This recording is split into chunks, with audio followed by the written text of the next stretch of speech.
ប្រាសាទតាក្របីប្រាសាទតាក្របីជាប្រាសាទខ្មែរដែលត្រូវបានកសាងឡើងក្នុងសម័យអង្គរជាយុគមាសនៃប្រវត្តិសាស្ត្រខ្មែរ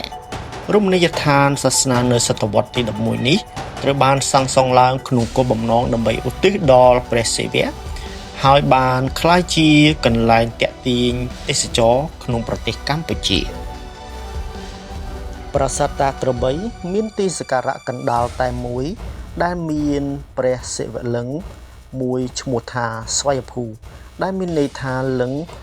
ដែលកើតដោយខ្លួនឯងនិងកុបរៈទាំង4បែរមុខទៅទិសទាំង4លើផ្ទៃដីសរុប900ម៉ែត្រការ៉េប្រាសាទថ្មភក់នេះត្រូវបានតុបតែងដោយចម្លាក់មួយចំនួនជាពិសេសរូបភាពនៃព្រះយមលើក្របីជាយានជំនិះរបស់ព្រះអង្គប៉ុន្តែការងារសាងសង់ប្រាសាទនេះ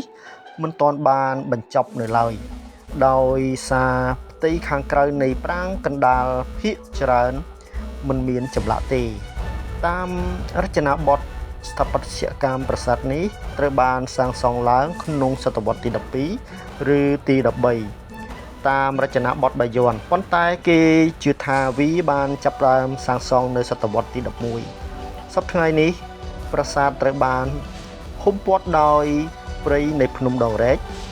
ដែលផ្ដល់ម្លប់ត្រជាក់និងខ្យល់អាកាសបរិសុទ្ធសម្រាប់ភ្ញៀវទេសចរ